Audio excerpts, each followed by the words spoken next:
Okay, so I'm not Professor Gunther, I'm Professor Sullivan, and this is the second half of MIE 312, I hope. And what I'm going to do this week is try to go over some of the ideas that you've already covered to a certain extent. I just want to make sure to sort of reinforce them a bit and focus today on the Reynolds transport theorem and then move forward a little bit. If you have already looked, you should see on the website. I'm going to put it in the announcement. I find that if I do the modules, it ends up being kind of overwhelming in terms of the number of modules that are there. So I'll try and do it on a weekly basis and just do an announcement with a link to the file. So you can just download it from there. Those numbers down at the bottom are not the number of slides that I plan to cover under any circumstance, but it's, for me, they're a larger set that I work from.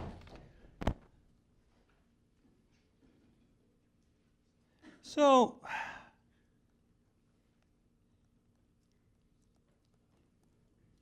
I also have to figure out how to use this. So I'm trying something different, and I may regret it. And we'll see how this works. There we go, that's better. So you have been talking about fluid mechanics and looking at one of the big problems. You took dynamics, you did all of these things with rigid bodies, they don't deform, and now you have something that is going to deform and move. And anything you do to that object is going to change things. And so we've been looking at, or you've been looking at the system approach, which is the Lagrangian perspective, and this moves and deforms with the flow.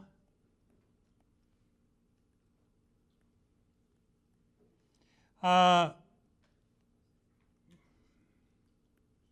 laws of mechanics all apply, but they're kind of a pain in the neck to actually use. So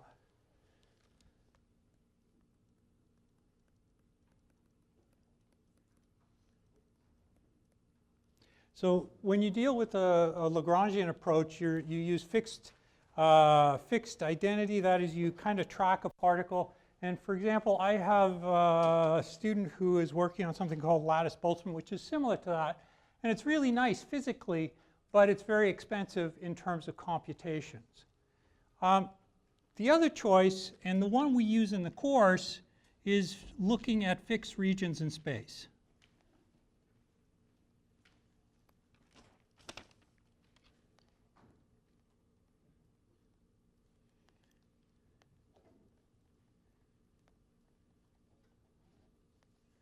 And what happens is you've got to look at the mass flow across a boundary.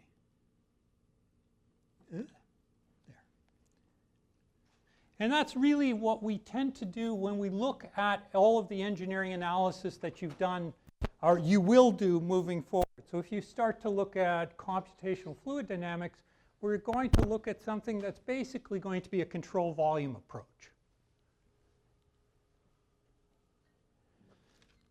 And nearer and dearer to my heart, it is easier experimentally.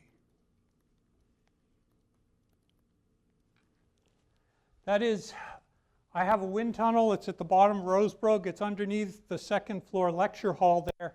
And in that room, we do experiments looking at flow past wings, flow past other objects, and trying to sort of reapply these ideas back to computational models and theoretical models. And we end up, I write very fast.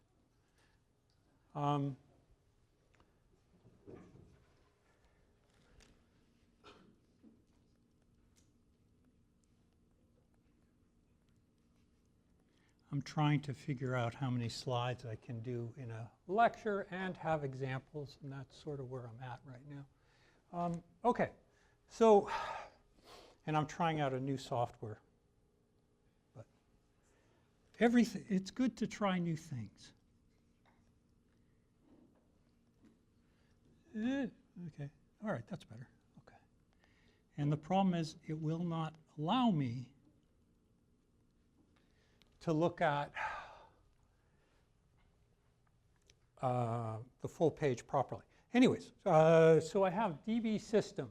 So I have a whole bunch of properties that I want to look at, and B is going to be associated with mass, linear momentum, angular momentum, and energy, and I want to have some conservation equations associated with those. And they're going to be beta rho dv plus the integral over the control surface, beta rho v dotted with the normal dA. And what it is the rate of change of the system equals rate of accumulation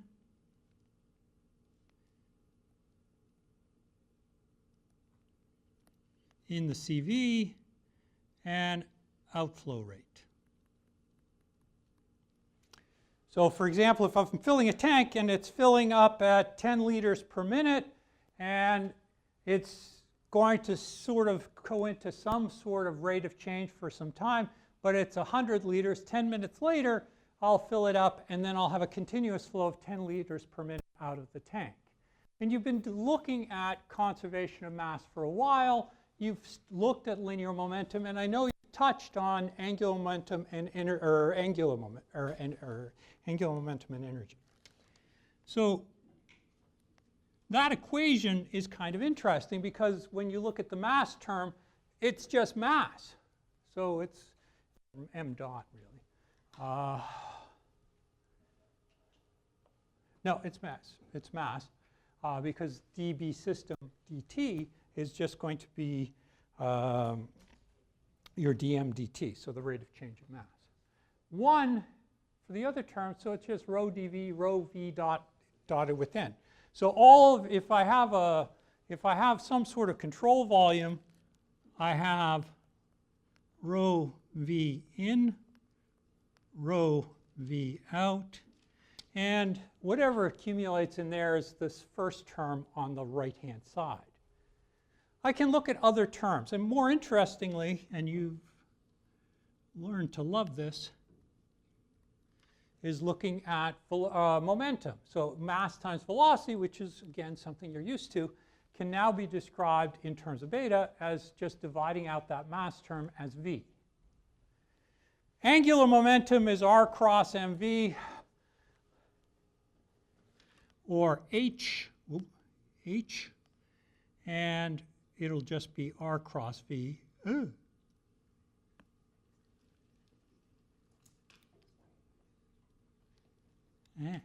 Sorry. R cross v. And all I'm doing here is I'm dividing out the m term. So it's no longer going to be mass in there. I have a term that looks just at the density of the fluid, rho, and the velocity of the fluid as it moves through. And sort of the easy final one for me, it's just to write big E and little e. Little e is just energy per unit mass.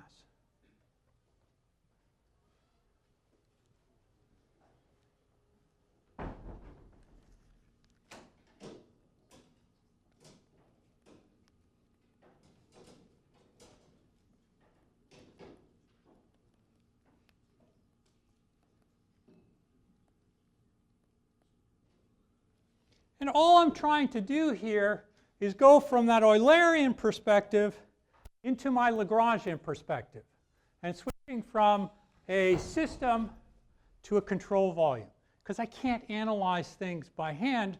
And certainly what we're doing in Chapter 3 has been the idea of doing analysis but looking at integral terms. Any questions so far? No.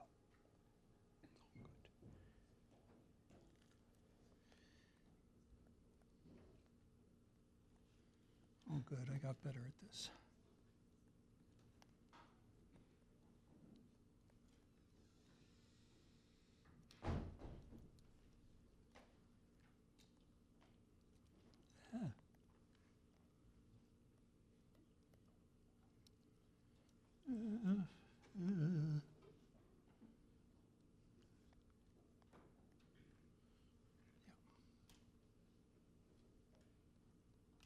Okay.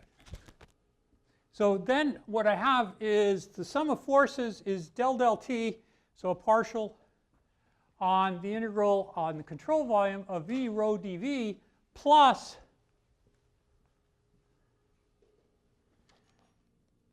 the integral on the control surface of v rho v dotted with n, the normal dA. So inertial forces, there's no accelerating frames here. We're not worried about what's happening other than that it's just sort of sitting there, either constant velocity or not. All forces, including pressure, viscous body, and reaction forces. And we eventually try and set it up so that you can do all of the components separately. And there is also a consistent direction for all terms. So the idea is that you can set this up. This is a great equation. It describes everything that you need. And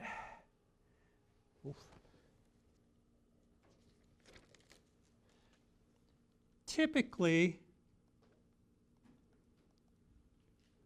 you end up with a very simple form of it.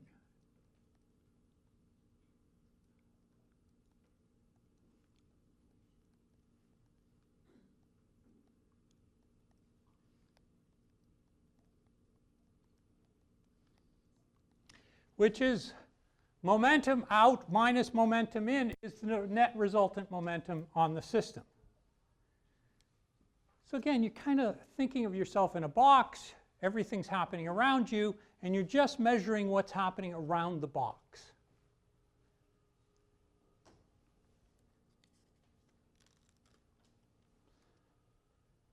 So that's your linear momentum equation.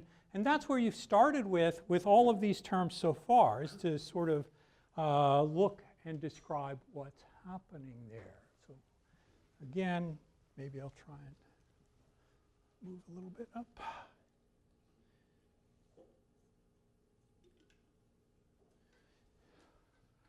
Now, those of you who've done the lab already know that you have different types of profiles in pipes.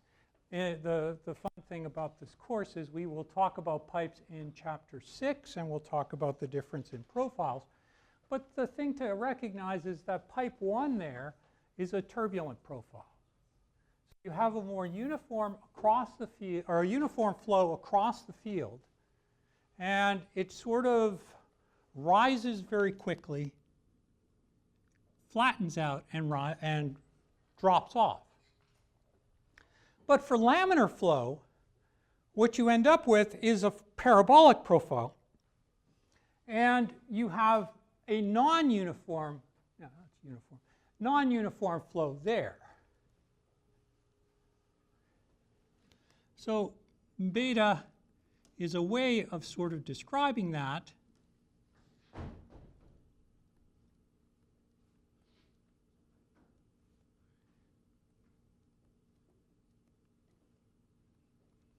Where if I'm looking at a two-dimensional flow, I can say, hey, look, the cross-sectional area is this, or, well, it's just a cross-section.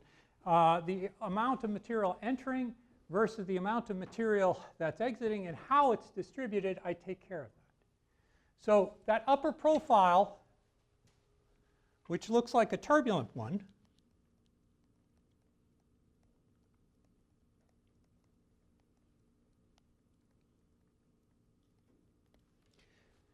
and the lower one, or sorry, the turbulent one ends up with a beta of about 1, which is kind of makes sense. Because if you look at the distribution, it's pretty uniform across there. There's no maxima, there's no minima until you go to the edges. So most of it is going to be shoved in between what ends up being the boundary layers.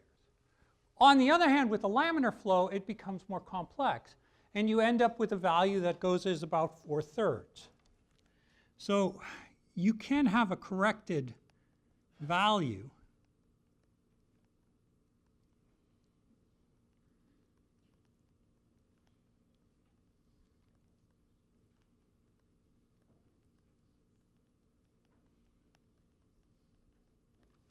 in that if you're looking at the sum of forces, you could sort of say, hey, I can describe that in terms of beta to sort of deal with this non-uniform distribution of the velocity field and include it right there.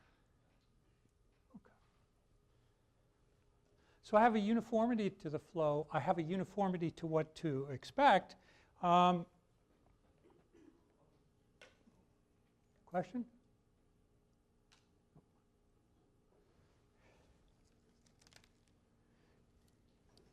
Where things get a little bit difficult, and this is always kind of problematic, is looking at angular momentum. So angular momentum is not fun.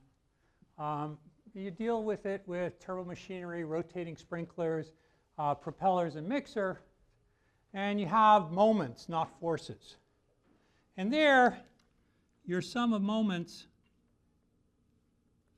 is equal to the sum of R cross F, about which you're calculating all these terms.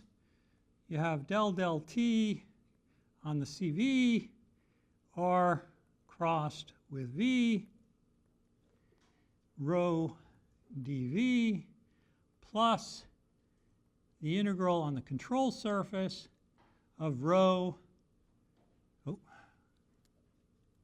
I can write it that way, rho V dotted with N, R cross V, dA. So again, I'm going to move that down. Hello.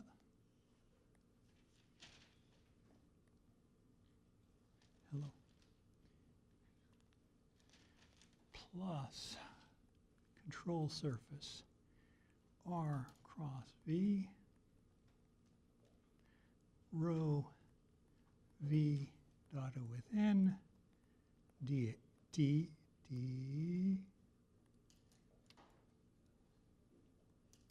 A. Okay, so the second integral is sort of shoved into the side there. When you combine, so you have there an example, all of the external moments, the torques applied to this, the rate of change of angular momentum in the control volume, again, a storage term. And then finally, a net angular momentum flow out, which is the control surface. And you spend more time in this course looking at control surfaces than control volumes. We don't spend a lot of time looking at storage. Again, it's interesting, but it's not super interesting.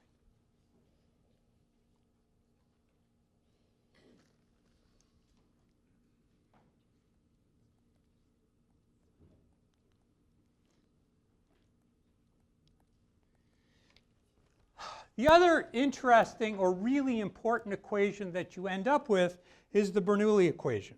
And the Bernoulli equation works really, really well in most cases that you have to deal with. It doesn't work well later on, and you've got to be kind of careful, but it's constant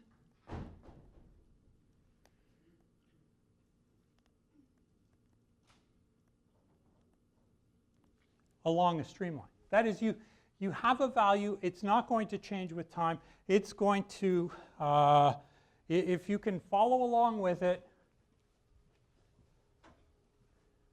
So for example, I have flow in a pipe, and it does this, and that's my streamline. I can describe the pressure here at 1 and 2. And I can always do that as long as it's something useful. However, if I introduce something which I probably am going to show in a second. No, I don't. Well, okay, I actually will, but okay. So if I'm following along on a streamline, I just drew a random line, everything's okay. If in the middle of that I introduce a mixer, something that's going to sort of change things in here, and see how clever I can be.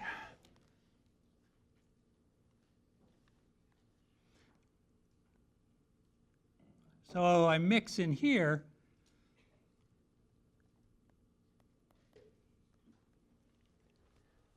Then I won't have that constant value along the streamline because I don't have a streamline to follow.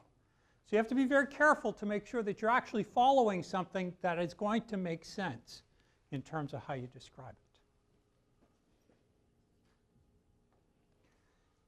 it. There you go. So in terms of restrictions, you have to have a constant flow, or sorry, Bernoulli is invalid for compressible unsteady flows, pipe friction, heat transfer, shaft work, and across streamlines. I can't move from one streamline to another. Now, again, most of the stuff you deal with, if I look at flow over an airfoil, as long as I'm not looking near the airfoil, I can use Bernoulli's. And that's the idea, is that you're going to find ways to use it that kind of make sense.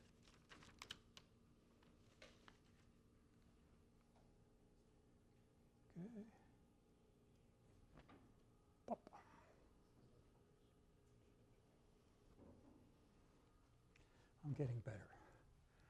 Okay, and this leads into how do I deal with something where I don't have a lot of ideas or I don't have a streamline. So I can't follow Bernoulli's across a pump and a turbine.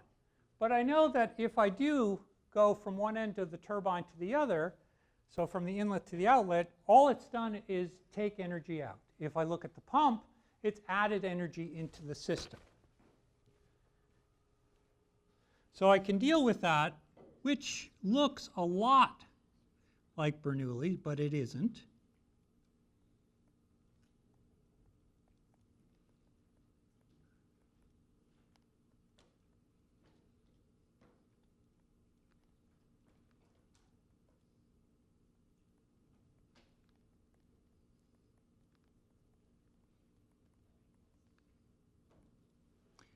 And that would be 1, and this would be 2.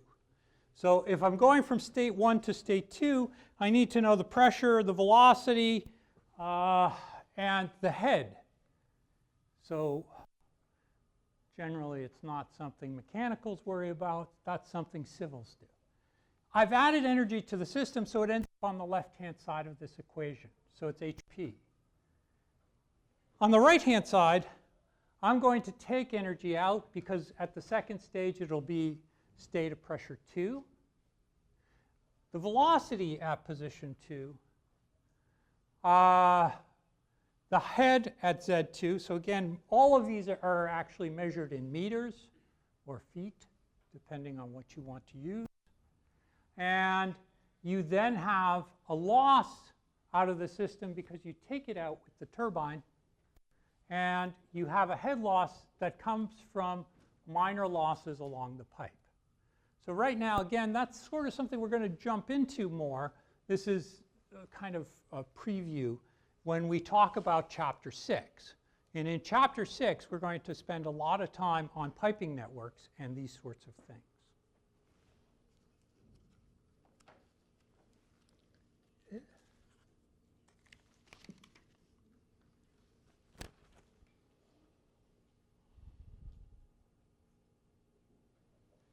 Oh, okay. So let's take a look at a relatively simple case. We have 2 tanks, and I have defined here the top of the tank as a free surface. Point 1 and point 2 are both exposed to atmosphere.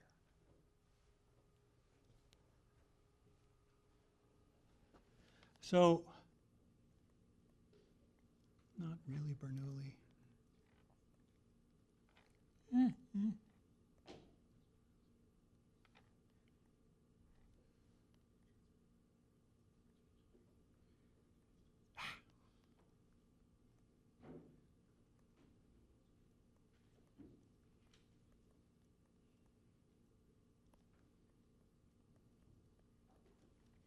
So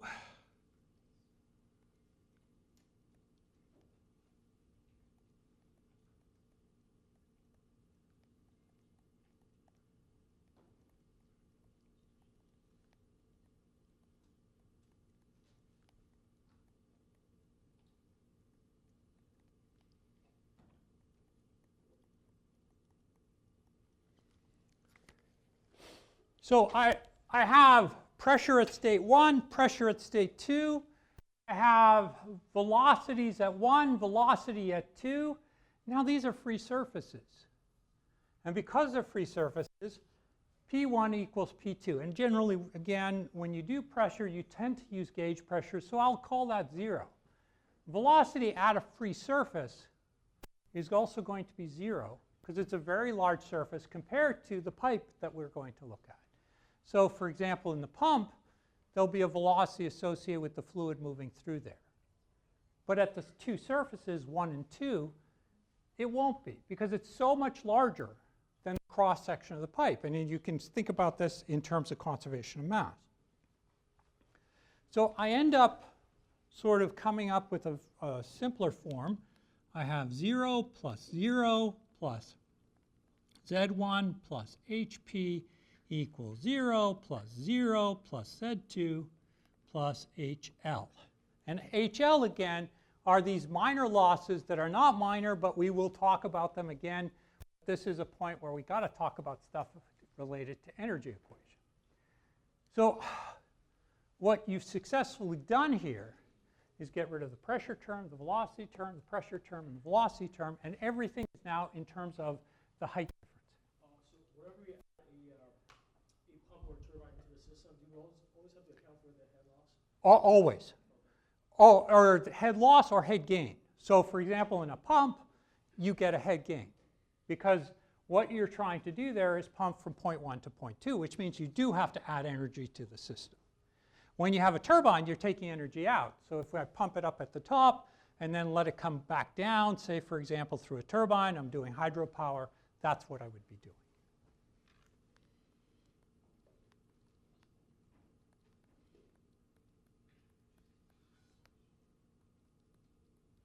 And so the head gain from the pump is just going to be the difference in height plus the minor losses associated with the piping network.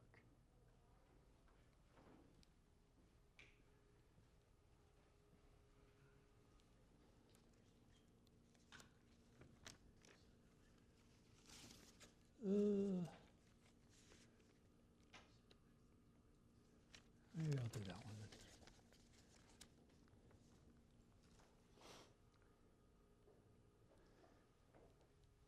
All right, I have a large tank.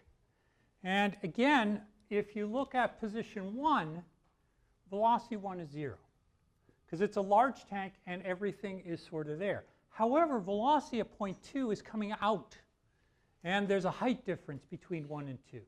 So you can imagine that I have a barrel, I filled it with water, I pull a plug on it, and you expect to see a lot of water coming out very quickly.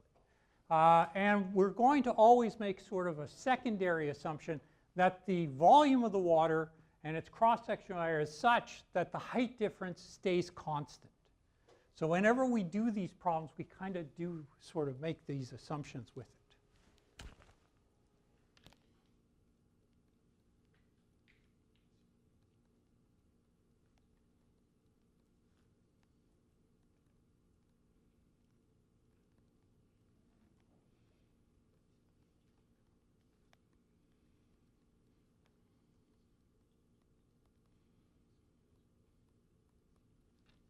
And you'll notice that again, that I can sort of do things at the exit here. I have a pipe exiting to atmosphere. At the top, I have a pipe or a tank which is at the free atmosphere. So that allows me to say it's 0 and 0 at both of those cases, or it's the same. So let's call it just the same for now. The velocity at the top, again, because this is a very large tank, whatever is happening, no matter how fast it is at the bottom for my purposes, no matter how fast it is at the bottom, it really is going to be 0 at the surface. It will stay at a constant height. That's kind of a simplification, and it doesn't always work, but good enough for now.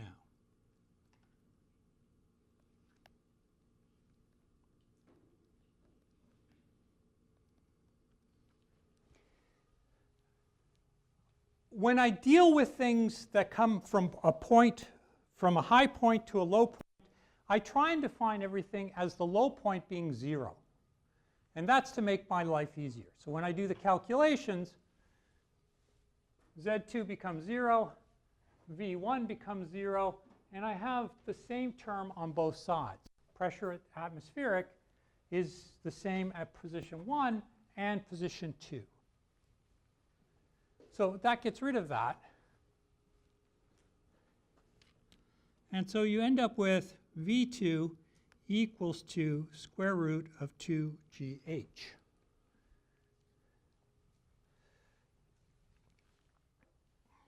Trying to make sure I fit.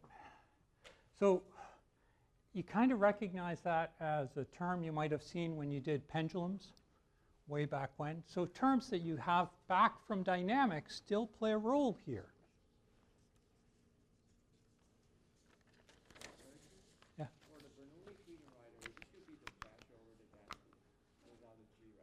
Oh, it should be. Sorry. Yes. Thank you. Yeah, I have a tendency to sort of jump ahead of myself. So that should be rho, rho, and P atmosphere. Okay.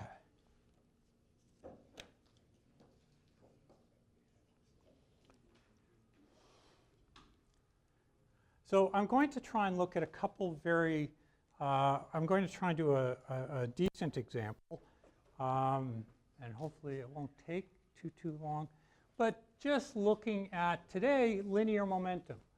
So that first equation from the Reynolds transport where I look at velocity. And my beta term here is V, and so V rho V dotted with N for the material coming out, or the momentum coming out of the control volume, and the amount of storage in there.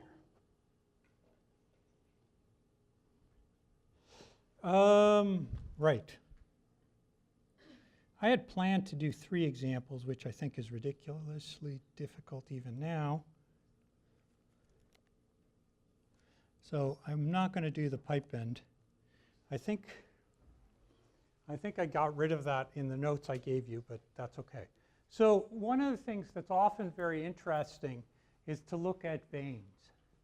And veins are interesting because you see a lot of cases where I take a fluid, I allow it to enter into a vein or on a vein, and when I do that, I end up with a system like this. Oh, I did do that. I thought I had.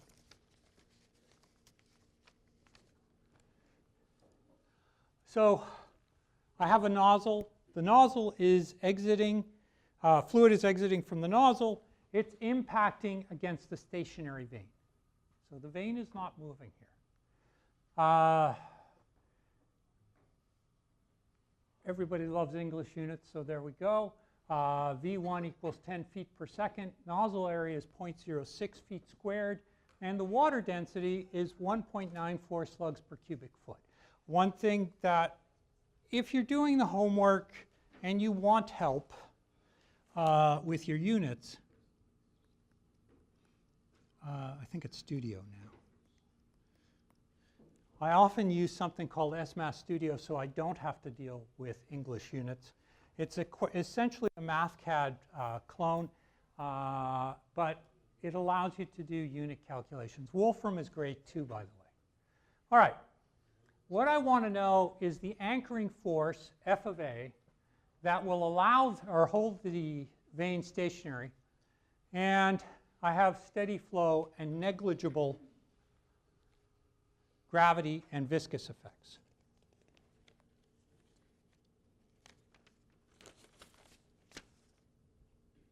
No, I didn't. So I should have. I'm going to define a control volume that follows along with everything here. And one of the things that is the most important thing, again, you've done free body diagrams for years. This is the next step. It's control volumes and making sure that you choose the right ones. You want the entry and exit to be normal to the flow. And so here I'm going to choose one that is normal to the flow to make my life easier.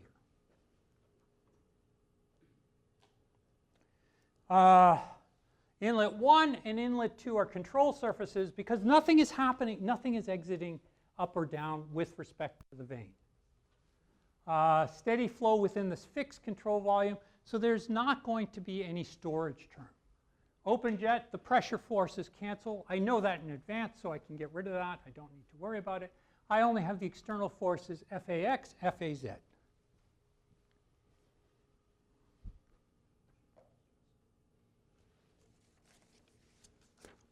did good.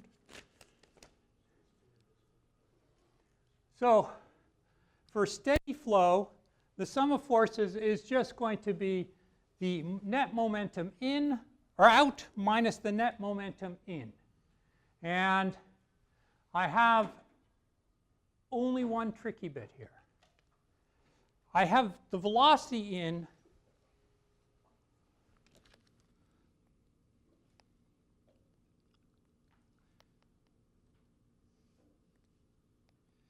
the velocity in is going straight in, but the velocity exiting is going to have two components, U2 and W2, which are going to be V1 sine theta, V1 cos theta, and the inlet velocity is just going to be V1. So from that, I know that the sum of forces in the x direction are just going to be U2 minus U1 times the mass flow rate. The forces in the z direction are going to be mass flow in the W2 minus W1. W1 is equal to 0, so that makes that one easier. And the mass flow is rho AV1, which is given with A1 and A2 being equal. So you know all of this information in advance.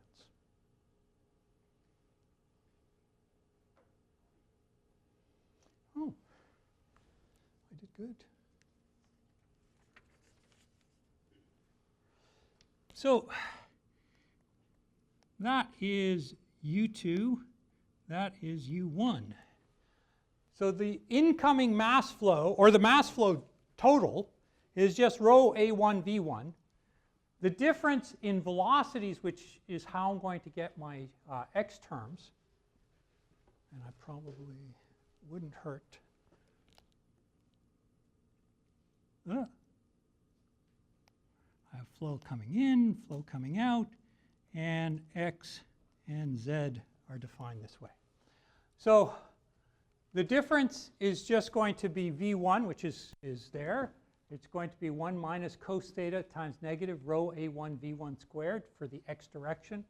The second term goes to 0 here, and I can say rho A1 V1 squared sine theta as the second term. So balancing out the momentum from that ends up being pretty good. Oh, and I do make stuff. So FAX equals minus 1.94 slugs per cubic foot, 0.06 feet squared, 10 feet per second, 1 minus cos theta, and that's equal to minus 11.6 for 1 minus cos theta pound force for the x component. And you can see how it's defined on the figure. Force AZ is 1.94 times 0.06 feet squared, 10 feet per second, quantity squared times sine theta, which equals 11.64 sine theta pound force. This is not so bad. Again, the most difficult part of this is really defining that control volume. Now here it's drawn as sort of larger than I showed on the initial, but it's the same control volume. I'm just trying to capture and ensure that all of the fluid that I want to look at is acting in the direction, or normal to the inlet and the outlet.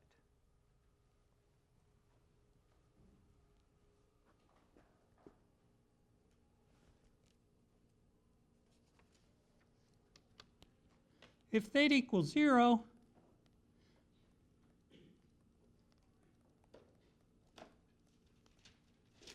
then those terms go to 0.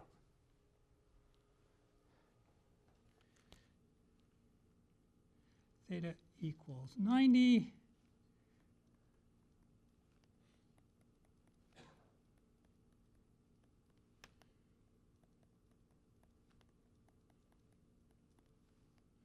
Theta equals 180.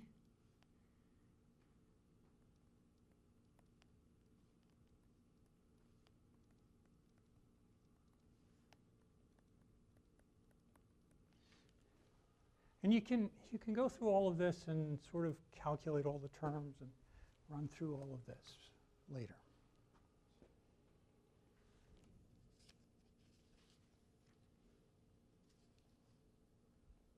Oh, okay.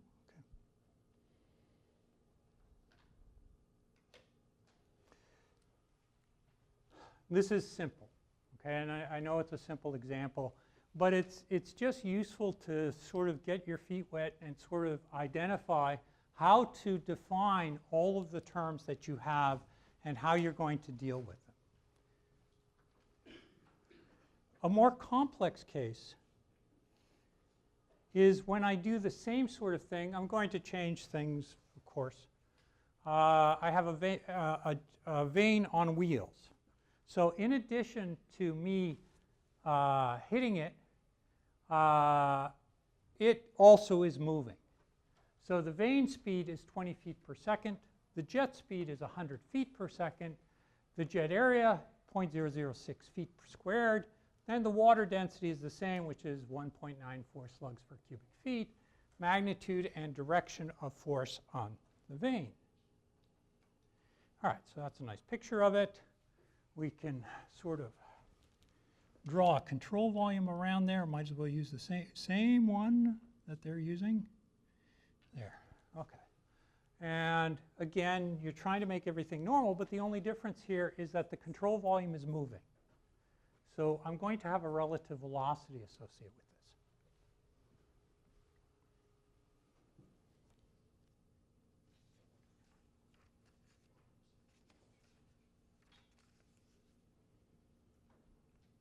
Oh, good. So again, sort of the same equation. Sum of forces on the vane is R. R is minus F of the force on the fluid from the vane. Force on the fluid is going to be mass times frictionless flow, 1, 2, water weight considered vertically, all of that. Everything is there.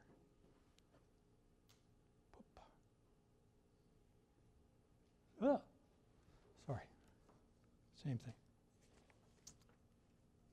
So now, actually the previous one was the same thing, just a reminder of what we were looking at before. And here we have the thing moving with V naught.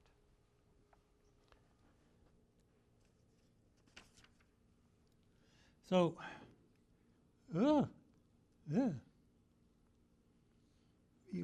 minus V naught, it's 100 minus 20 equals 80 feet per second. W2 equals W1, which equals 80 feet per second.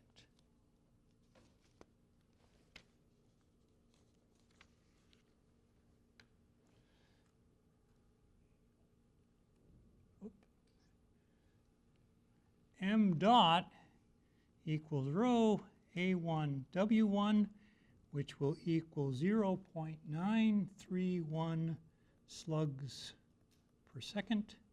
And the mass flow rate has to be conserved. So it's moving away. We've got to consider that in terms of our relative velocities.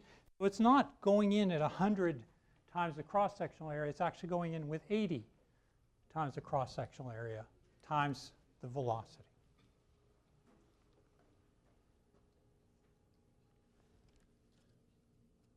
Ooh.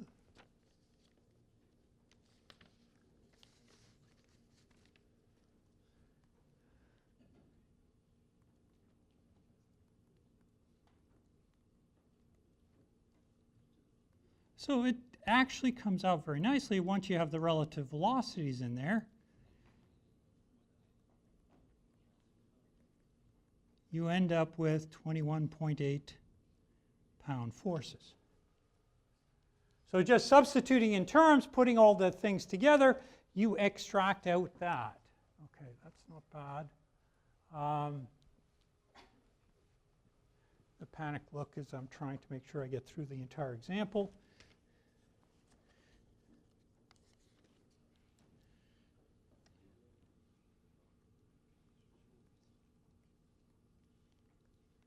And in the y direction, or z direction,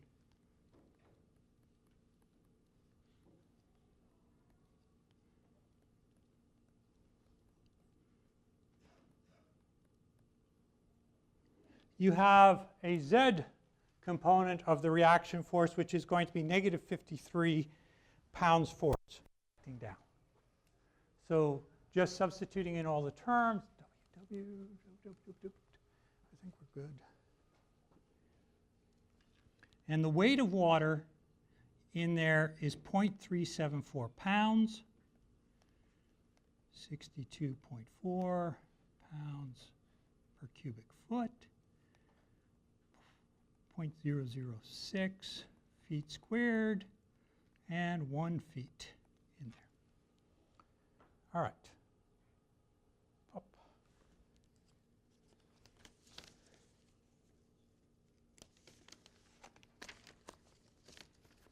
So the force, and I'm just probably going to leave it like this, I plus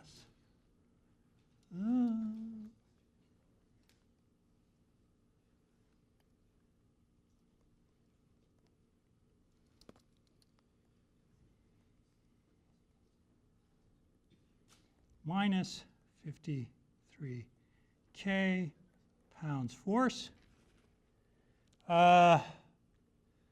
Our magnitude is equal to 57.3 pounds, and alpha is equal to 53 negative over 21.8, which is minus 67.6 degrees from the positive x-axis as shown.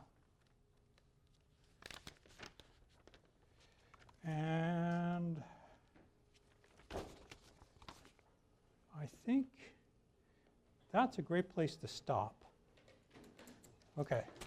So really quickly, analyzed anchoring forces varied with deflection angle, demonstrated how to use a moving frame. We did not do the pipe bend. And thank goodness I did not. Okay. Thank you.